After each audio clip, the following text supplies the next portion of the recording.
And it's another episode of the Leaders of Leaders podcast. I'm an incredible guest on the show today. Got Johnny Sanders. Johnny is a licensed professional counselor in Oklahoma and in Texas. He's the owner of the Christian counseling practice, Truth and Grace Counseling. Uh, Sounds like something our nation and world needs right now. Johnny is also the host of the podcast, Faithfully Engaged. Thank you so much for hopping on the show, Johnny. It's great being here today. Yeah, so just to start us off, how did you come to know? Obviously, we've talked about it. You've heard some of the shows before. You know that we're unapologetically followers of Christ on the show. We believe that Jesus Christ is the leader of leaders. Just as he's the Lord of Lords, he has authority over all of heaven and earth. And so, how did you come to know Jesus Christ? Were you born into it, which the glory of a boring testimony, I say, or do you have a gnarly testimony? Yeah, boring testimony would be the way that I would say that. Born and raised in a Christian family, grew up going to church Awesome. pretty much from when I can remember, and it's actually something I struggled with for a little while.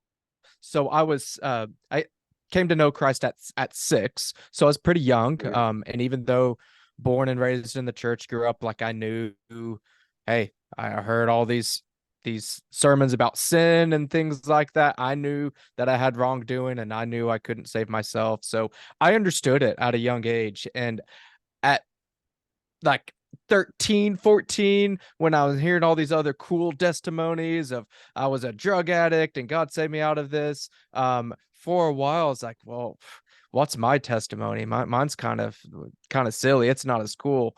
But now that I've grown older and I've grown wiser and heard other people's testimonies, and also seen my own kids, I'm so grateful for my testimony and for God saving me at such a young age and to not have to deal with some of the things other people have.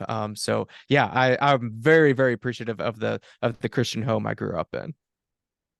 Man, yeah, praise the Lord. That is literally a daily prayer for me for my children. That one, I mean, and if they struggle with it, yeah, we're all going to struggle with a lot of things. That's our wrestling with our flesh, right? But our fallenness.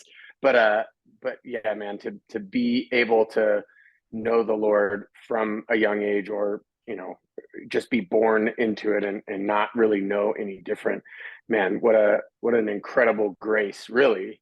um, and for those of us like myself who didn't have that, I mean, I look at that as truly incredible. But at the same time, there's glory in even the worst of us that have gone off and worshipped ourselves and rebelled against God, and then God called us into His grace even from there. So, and obviously that's a lot of, I'm certain, what you deal with in your realm, right? In counseling. I mean, most people don't come to a counselor because they got it all figured out. And so, yeah, so then talk about that a little bit. Like I've read about your stuff and checked out some of your stuff, Truth and Grace, um, which I think is exactly what counseling needs to be. At the same time, what we typically find in counseling settings are, people that just, oh, I just want to hear your story and I want you to learn your truth and, live your life to your fullest. It's all this like very selfish agenda kind of stuff, which is usually the problem in the first place. Mhm. But I don't know, maybe you could shed some light on it. That's my perspective, being in a bunch of different leadership capacities and realizing that I'm not the leader that I ought to be, but Jesus Christ is the perfect example of what a leader ought to be, and he he spoke with truth, but in love. And so how does that get walked out in counseling? People are coming to you broken, and you're not just worshiping their brokenness. Yeah, so I'll kind of take this in two different sections. One will be just kind of the counseling field as a whole, and the other Mm-hmm. more specifically Christian based. So Hmm. counseling as a whole, I wouldn't go as far and say that they emphasize grace, because I don't think the counseling field as a whole has very good roots in theology and just uh, at times, oddly enough, the human condition, which is what we're supposed to be about. So it's kind of ironic. Yeah. But I say that by and large, the counseling field does emphasize feelings and trying to make somebody feel understood. So they Hmm. kind of hit some of the grace component. I wouldn't say fully, but they get that Hmm. piece. Okay. Um, the truth side is something that is severely lacking in the counseling Hmm. field as a whole. Part of my own personal journey and what led me to make my own counseling practice is, I mean, there's multiple things, but here recently with gender affirming care is really the biggest one. That Yeah. it's so blatantly untruthful. I look at my daughter, I look at my sons, one's a girl, two are boys. It's blatant. It's easy as could be. And to stare at clients in the face and say, God, no, God made a mistake with you. You're actually supposed to be a boy. You're actually supposed to be a girl. It's the most untruthful thing out there. And Mm. it's one thing for our clients to struggle with that, and Yeah. for us to wrestle with that. I get that. I'm not as mad Yeah. at the clients there, but as the field, for us to push that untruth on clients is utterly ridiculous, and unfortunately has hurt a lot of people down the road. And Hmm. I'll say that even in the Christian counseling realm of things, again, grace is hit pretty well, um, by most Christian counselors out there, but even their truth is not hit as often. Maybe we're a little bit scared to put our values out there, or scared to um, really say, like, yeah, sin is on the table here, right? Like, we're all sinful Mm. beings, and we're Mm. almost scared to bring that word up, even in Mm. an explicitly Christian counseling format. So that's really kind of been my wording there with truth and grace, which, those are very Christian biblical terms. I didn't make those up. But why I wanted to hit both of those in a counseling component. It's not one or the other. It's both. And ultimately Christ is the one that brings both of those. That's right. Yeah. Yeah. So I wanted to kind of come back to the beginning when you were answering that. You say human condition. You're saying that like there is some sort of condition that we either ought to be or condition that we are not. And so, what do you mean when you're saying? Obviously, I have my take. I think any Christian is going to have their take, but when you're saying that, I just want you to expound on that just a little bit.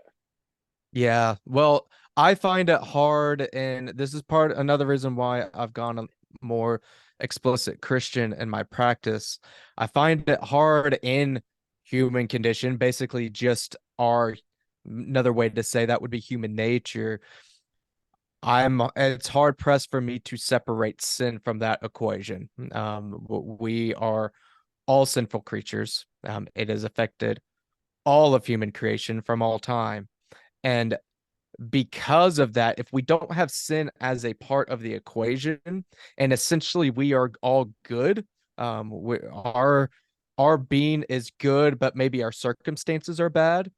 If I Mm. come into a counseling session with that mindset, then personal responsibility doesn't really matter. Their own sin or their own errors doesn't really matter.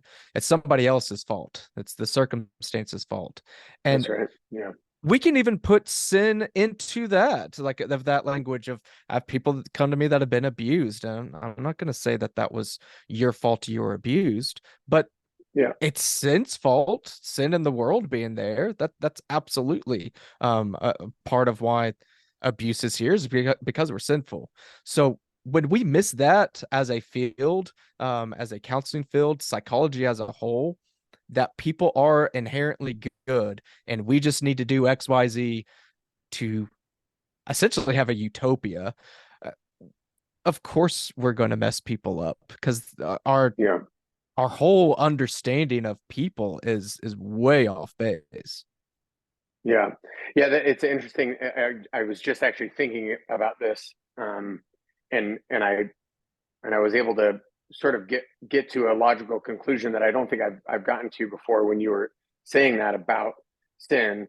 And so some people will talk about their past trauma, right? Like, and you said, oh, it's sin's fault, but it's not like sin is some like separate person that like creeps into us. It's like, no, we all have sin inside of us. It is a part of us. It's an inextricable part of us until Christ comes on the scene, right? And so a lot of times what will happen is somebody will say, oh, there was this great sin that happened to me in my life, and then think that somehow they've escaped this same sinfulness, and oh, I can't sin, it's not me sinning, it's this sin that happened to me before. Like, no, you're still sinning too. Like, just because I had sexual trauma in my childhood doesn't mean I'm somehow not a sinner and can't make Mhm. mistakes today, or even the very next day after that horrible, inexcusable thing happened to me, right? A very, very interesting thought that just popped into my head from you talking. So I appreciate that. And so obviously that's the human condition. The human condition is fall, sin. We all have it. Um, that's a problem. And so then now enter into the next question, and the next thing that you started talking about is truth, and whether it's the Christian counselor or just the regular counselor, like doing such a bad job of this truth. Well, what is truth? What is this thing that is truth that you speak of? I mean, if I'm because I do see some clients that are outside of the of my own private practice and outside of the Christian context. So for them, I might try to stumble upon of their a sense of an objective truth that I throw the apple and the apple falls on the ground. That's gravity. That's truth. If somebody told me that the apple floated forever, doesn't matter if they think that and they truly think it or not. Like, it didn't. The apple fell. So there's a sense of an objective truth that, Yeah. by and large, as a culture, we still kind of have, although that seems to be slipping.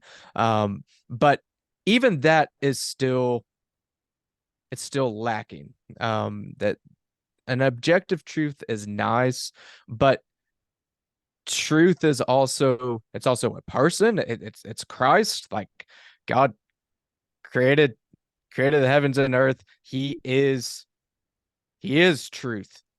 He is creation. It's not just about this, kind of like you're saying with sin, this nebulous, like, outside influence, spiritual realm thing. Like, it is Christ. I've thought about this before. It's kind of a silly thought experiment. But there's like colors and things that they say that we can't see, like infrared and ultraviolet and stuff like that. My brain can't comprehend other colors existing. Like, we have a certain sphere of colors we can see, but I can't make up a different color. Like, it doesn't compute in my brain. And for God, he could do whatever he wants. He can make all sorts of different colors, all sorts of different things. Um, he is it. He is truth. So if I am saying that Christ is truth, his scripture is what his unveiled words to us for us to seek that truth. If I start trying to define truth on my own terms or on the culture terms, now all of a sudden, yeah, that's my truth that I am a girl. So you need to believe me, and I'm way off Mm. base. It has to center back in to God, to His Word, to Christ. If we deviate from that, even just in an objective, there's an objective kind of truth out there. I think this is what's happened is in past generations we had that, and it wasn't explicitly Christian, and now look at us. I mean, we're way off base because we're not. we're not centered enough. We got to be centered on God, on Christ, if we're going to get to truth, and not just to man's wisdom, because it's not good enough. Yeah, recently I've thought how important it ought to be for us to roll back to the time where theology was the mother of all sciences, because, for instance, science can't measure itself, right? Science can't prove itself. That would be a reason that I would give to a refuter of that statement. That theology is not the mother of all sciences. But without God, there can't be objective truth. And the interesting part is even the people that are saying that truth is relative or whatever, it's relative until you stop paying them. It's relative until you charge them more than they should be charged. Then now all of a sudden there's this like very observable, palpable, objective truth, right? that they'll cling to and claim to make sure that they get paid correct. And mathematics or beauty, like these are not provable things by science. Um, they're just true and of themselves, right? They're properly basic truths, just like God is the properly basic truth that all of this is founded on. I find it interesting. I just had a conversation today with somebody on Instagram, and I just asked them by what standard, which is this whole truth, goodness, beauty, that comes from God thing, right? We were talking about purpose and meaning and stuff, and I said, well, by what standard is the atheist using? Mm. And obviously he regurgitated essentially the same thing. It was like a circular argument, which is not an argument at all. But then it all always devolves back to the sort of scientism, naturalism. And I was like, wait, you mean the thing that popped into existence out of nothing then? That is rooted in chaos and chance, according to the scientific and scientism and naturalism. Well, that no truth can be based in chaos and chance. It would be chaos and chance would be the definitive aspect of Mm. that objective reality. And that's not your objective reality. You're trying to cling to things that like purpose and meaning and value and whatever. And yeah, so I just find that interesting that truth escapes us until it can serve us, right? And then it's like, oh well, it could serve me, so now I want to use this thing that is objective truth, which brings me all the way back to the counselor, even the Christian counselor. It's like, well, why would we shy away from, why are we afraid of truth? Why are we afraid of, and ultimately what I'm saying is, why are we afraid of Christ? Why are we afraid of God? Mm. And maybe that is the innate rebellion of our sin nature that is afraid there. I don't know. Maybe that's what's being played out, but it seems to me that even the Christian counselor ought to be ready with the truth and founded in the truth. I don't know. So what's your thought about that? Like, because obviously you probably are in those circles way more than me. I've gotten some counseling before, and I've gotten some Christian counseling, or received some Mm-hmm. counseling and Christian counseling, both secular and Christian. And I've noticed the same thing, but you probably are more familiar. There's some of this is based in our role. So my role as a counselor isn't necessarily to make you think a certain way. I would say this even in my Christian counseling practice. It's not to make you think a certain way. It's to help you process through it and get you thinking in a clear and helpful way. Now, certainly I'm going to steer you, especially in my own practice. I'm absolutely going to steer you in a certain direction. But some of it does go into, like I said, just that nature of relationship from the get-go. It's not my job to say like, yep, this is bad, that's bad, that's bad, you go do this. As opposed to I'll kind of question you, I'll challenge you, and try to get you to get to that answer. So some of it is that nature. That being said, a lot of it is the field itself. There's a lot of pressure. I've noticed this just in my time of being a counselor. I graduated from my grad school in 2013 and became fully licensed in 2015. grand scheme of things wasn't that long ago. And I was able to, in grad school, have kind of an agree to disagree um, type of relationship with a lot of colleagues. And that's really not possible now. In fact, I don't know what my grad school would be like if I was to go today. It's quite hostile. It's not just yeah, I disagree with you. It's a potential lose your license, your lose your livelihood. Now, my counter to that is there's very few, if any, cases of that actually happening, of somebody actually losing their license, but the threat is there. And I can speak from experience of just the emotions surrounding that. I've had a situation of some local people taking a blog that I had written about it was about gender affirming care, and nothing happened. And I knew that there were empty threats, but there were threats of you shouldn't be a counselor, you're hurting people and things of that nature. Yeah. So a lot of it is fear. Fear that if I say something, I will lose my job, I will lose my career. And my counter into what I'm trying to do is when you position yourself in truth and go out and have that from the get go, one, it resonates with people that are looking for it. And two, even if somebody comes out after me, my odds of something bad happening are pretty low because I even have in my informed consent, I have my statement of faith that's listed in my informed consent when people sign my paperwork. And I note Mm. on there, they don't have to agree with my statement of faith. They could disagree with every word on there, but I need them to acknowledge that this is my perspective. This is where I'm coming from. And when you do things like that, one, it puts us on the same playing field. They know what to expect.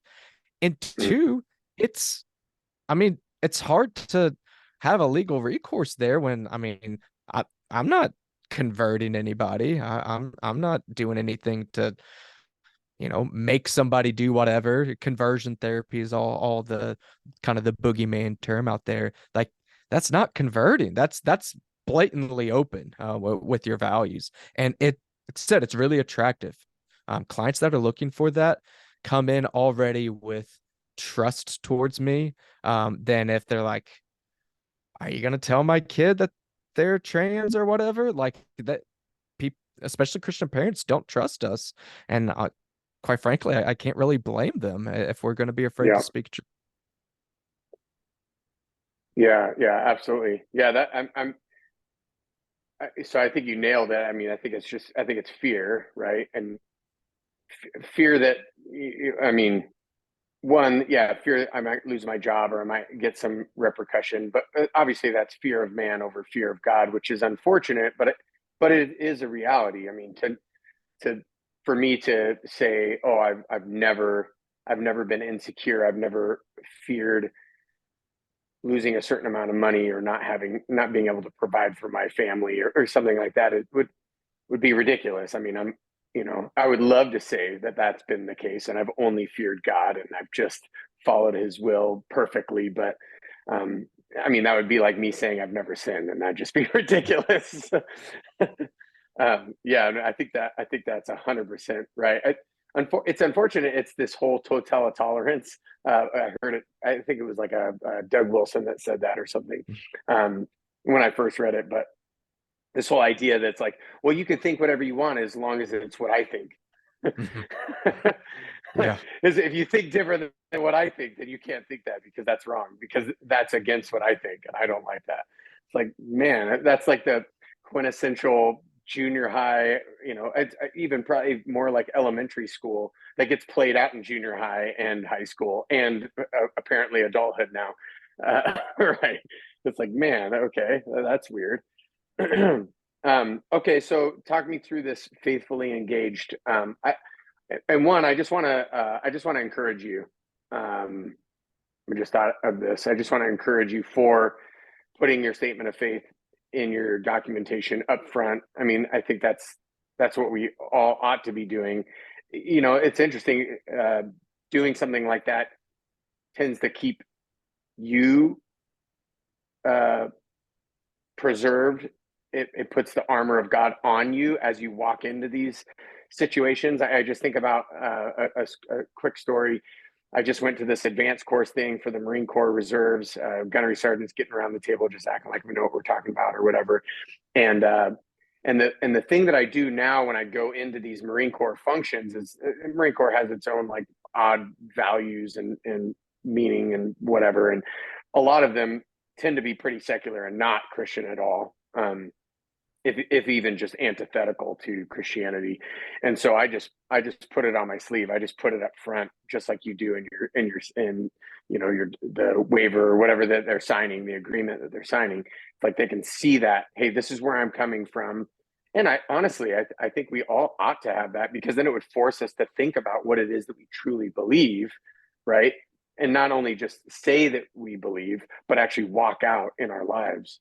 And we would probably walk out our truth, right? But in this case, the truth, much better, because then now we're not going to be shirking and hiding and bobbing and weaving and making up weird side gospels that aren't even the gospel, when we walk out in these circles or whatever.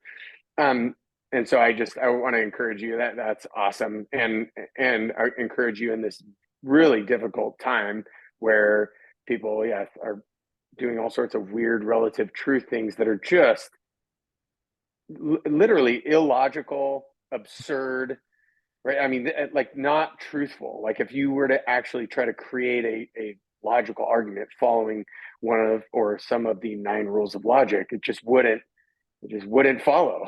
So I just want to encourage you in this time. I believe, truth is like a line. You don't have to try to prove it. You just set it free. Um, so talk to me about this faithfully engaged. Where did this come from? Why faithfully engaged? It's obviously faithfullyengaged.com is your website. Is that Faithfully Engaged, the book behind you? Well, it's actually not a book. It's Just a a sign. journal Oh, that okay. my friend Shelby made. She makes these painted journals, and she made that for me for the podcast. Nice. So it's just kind of decoration back there. I like it. I like it. I'll have to get one of those Faithfully Engaged journals. Or do you sell them? I don't actually sell this one. This one I made from just for her. I do have a mug back there. I think it's kind of covered, but I got a mug and a Nice. t-shirt. Sweet. So yeah, where did Faithfully Engaged come from? Why Faithfully Engaged? What's that about? Yeah.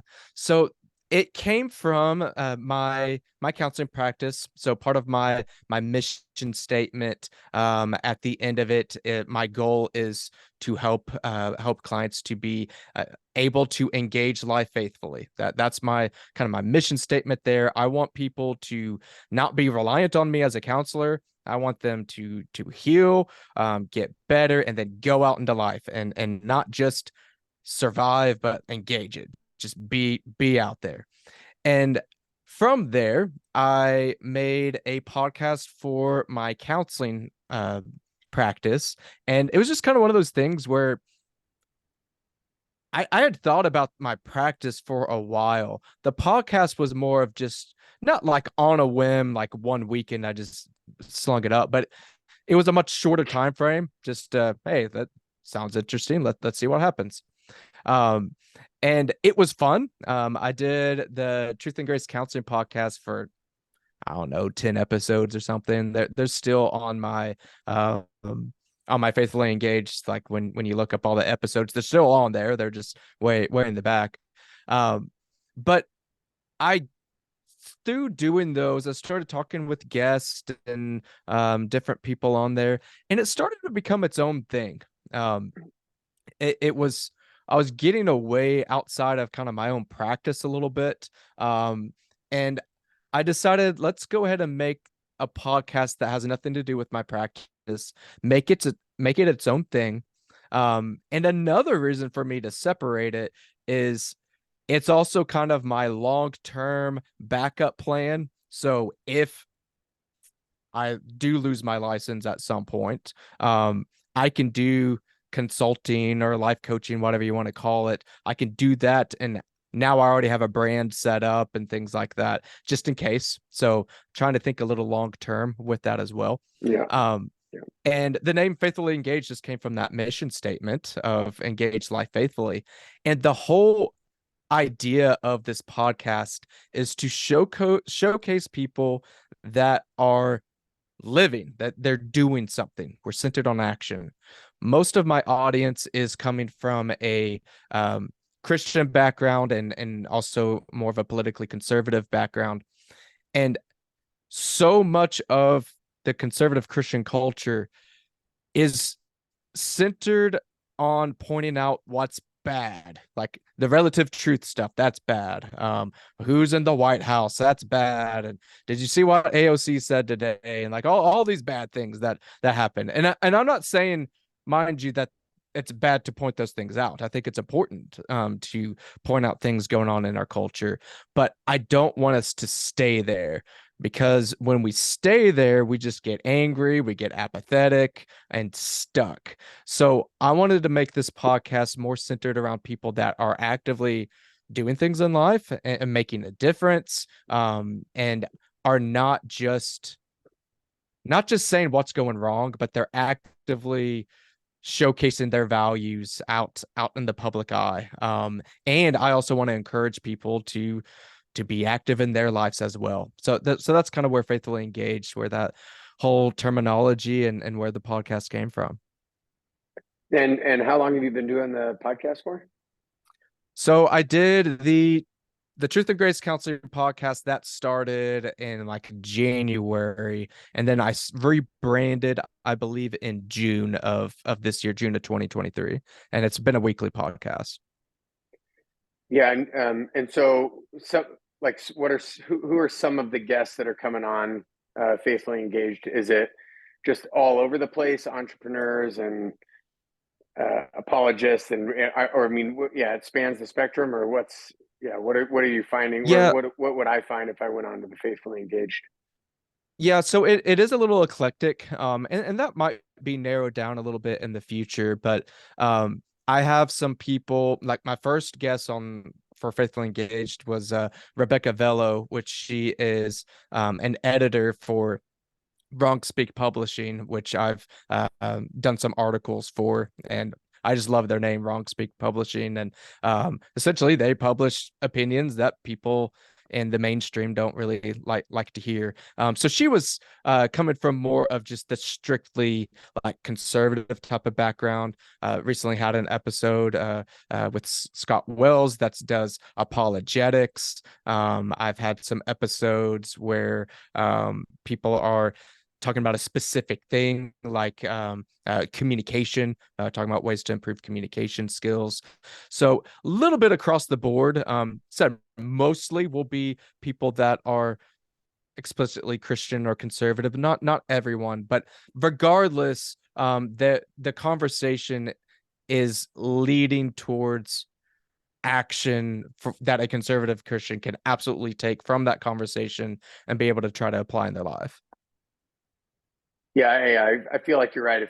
If we focus on things that are wrong, then we're constantly on the defense. We're constantly reacting, right? And so then we're in what we would call in combat, in their OODA loop, right? As opposed to them being in our OODA loop, meaning observe, orient, decide, act, right? And so they're observing, they're orienting, they're deciding to do something, and then they're acting on that decision. And because of that, then we're reacting constantly to their observation, orientation, decisions, and then actions. And if that's happening, then obviously we're not, it's hard to gain ground then, right? It's hard. And obviously, Christ, he has authority over all of heaven and earth, as he said, right? Matthew 28, 18 through 20. And we need but go and therefore and make disciples, baptizing them in the name of the Father and the Son and the Holy Spirit, teaching them to obey everything that he's commanded us through his word, through his scriptures. And so, yeah, it's interesting that the focus is like, okay, what's our observation? What's our orientation? What are we making decisions about, and how are we acting in that? And some of that can be obviously, I think, reaction and calling out evil. You know, if it's evil, saying it's evil. If it's not true, saying it's not true. I think that's important, and I think some people do that better than me and you.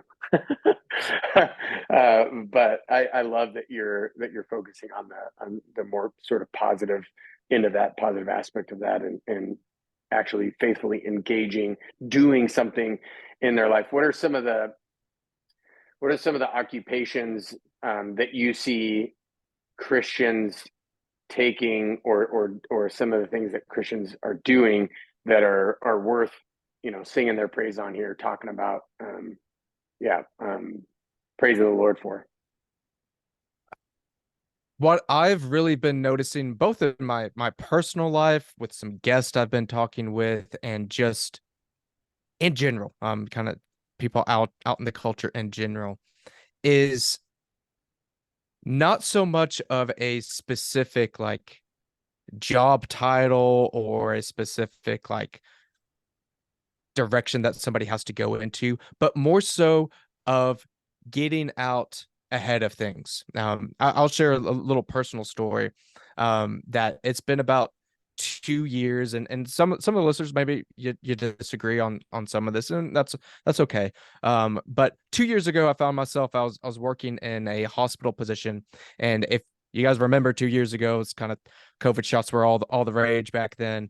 And I had been pretty well in tuned with things, and was pretty determined that I was not going to get it. And I also was determined, even though I know I could have gotten it, but I did not want to get a religious exemption because I didn't feel right doing that, because my main reason for not taking it was not religious. Um, and I actually spoke with my pastor about this to try to really line that out. And again, I'm not saying this was the right decision for everybody, but for me and my situation, I would have not felt right going the religious exemption route. So basically, it meant get the shot or lose your job. That's essentially what it went down into. I actually never officially got fired, because there was a stay in the court. And in the middle of the stay, I got another job, that didn't require it. But the way it turned out, because it was a healthcare worker one, the Supreme Court actually held that one up. So eventually I would have had to. So Mm. anyways, through that, I mean, that was a very stressful time. I was just reflecting on it because it was almost like 2 years to the day. Yeah. And very stressful. Obviously, I trying to take care of my family, and all of that was just very difficult. And I was pretty determined then that I was not going to be in a position like that again, where I'm beholden to a job for everything, for my entire income, entire everything. And that's part of why I've made my own practice, made the podcast. Not that I've got it all figured out and I'm entrepreneurial and making millions of dollars. It's not true. But I'm working towards that, and I'm not beholden to especially a job with people that don't hold my values at all. Um, Mm. I don't want to have to follow everything they say or I lose everything. Um, Mm. and I've seen that become a trend with other people, that maybe it's just a side gig here and there to pick up a little income. Maybe it's starting a new business. Maybe it's simply just speaking up at work and saying, Mm. no, I'm not going to sign these diversity and inclusion papers or whatever it may be. Maybe they're making a stand at work, but they're not waiting. That's the big thing. Is I was determined I'm not going to wait for the next big thing to act. I want to act now and be prepared for that next moment. So that's something I'm really encouraged by a lot in the culture. I think it's one good thing that's happened from COVID is it's woken up some people that, hey, I can't just skate through in life and just expect everything to go perfectly and I'll retire with millions of dollars. Like, I need to work and I need to be actively working towards something. So I find that really encouraging, that people are doing new things and not just trying to do do their 8 to 5 and retire at 65 and just kind of do the normal thing. Yeah, that is super encouraging to see action and work and people getting out there and it seems like being less afraid to say I was thinking about this the other day and I kind of ranted on my men's group about it, but it was you know this the silent generation I think came up with these sort of unspoken rules where you don't talk about money, you don't talk about religion, and you don't talk about politics. Well, that's what ended us up in this situation is because we haven't been talking about. So we're broke. Uh, Politically, we've ran ourselves off of a cliff, potentially at least, right? Um, and but then religiously, for sure, like there are countless Pew studies and things like that. It's like the church has lost any power, right? That it had. And here's the thing, like obviously church gets its power from God, and if people are going to be ungodly and not follow Christ, then of course it's not gonna have any power.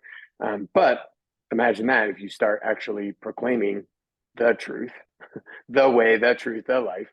Um, there is great power in that, and it seems to me that that's what I'm excited about. Is like more people being willing to come on a podcast and talk about that and say that and post it on social media and say it at their job. And I was in the same boat as you. I could have filed a religious exemption for my Marine Corps Reserve duty, but instead I saw the writing on the wall and I was like, no, I'm just going to hold out for as long as I can. And then when you force me to do it, I'm just going to say, no, I'm out. And then you're going to have to bend over backwards if this thing turns around. And I thought it was going to go the way of anthrax. I didn't think it was going to get as politicized as it got. And then it got really politicized.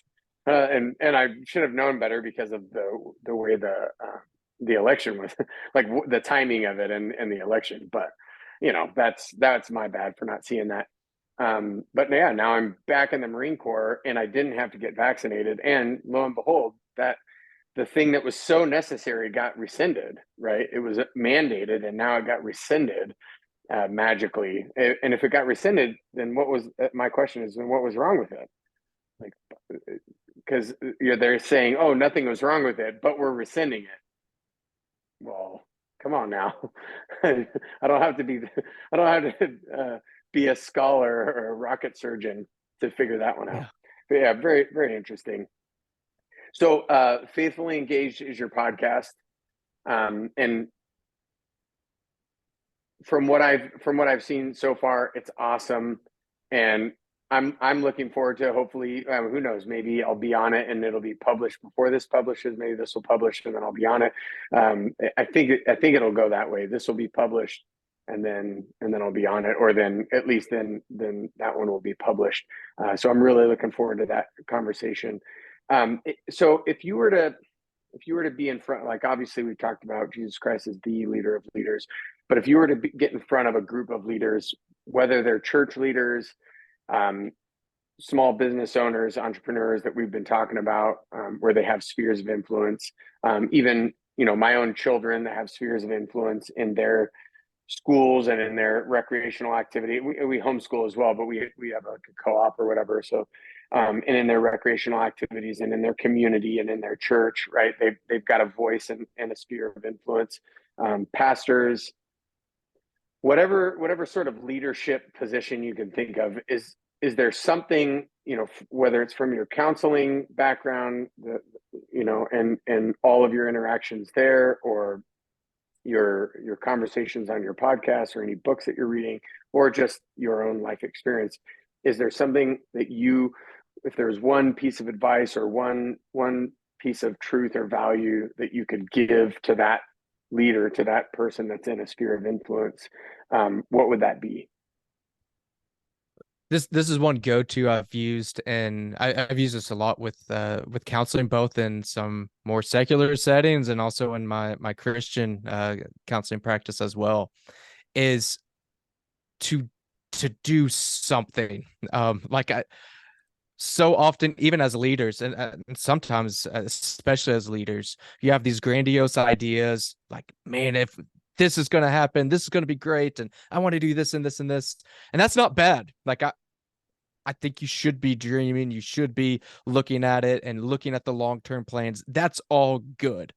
But what happens is that can be overwhelming, or I just get lost in that. So then I just sit there and like, oh well, when this happens, I'll be able to do it. Like for me, I'll tell on myself. I've got three kiddos, all either aged 4 or under. So our house is really busy right now, and I can say, well, when the kids are older, I'll have more time and I can do some more things, which is true to a degree. But that's not going to do me any good because right now this is my life. So what is a step I could take in that direction? What's a step I can take? We're going to homeschool our kids too. What's a step I can take as the leader of the home to set up our children ready for homeschooling? Um, my 4-year-old's not going to start reading tomorrow, but can we read books to her? Can we get her to start tracing out some letters? We could do that. Like we're not going to get to the end goal today, but we can get closer. And that's something I would strongly recommend for all leaders is what is a step I could do? And I wouldn't say a step I can do in the next week and the next year. What can I do today? How can I take that tiny step forward? And it might just be I put on my phone that checklist of what I need to get done tomorrow. Like that's at least doing something. I'm on the scale. We can't Yeah. just wait and hope it happens because it won't. So get out there and do something every day. Set goals every day. Those goals may be to get rest for today and just relax. Great.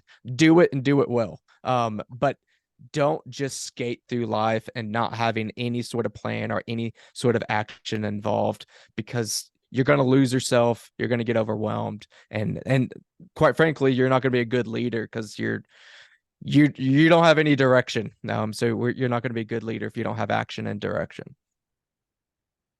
Yeah, I love that. Yeah, that's absolutely true. I mean, just as Mike Tyson said, right? Everybody has a plan until they get punched in the face.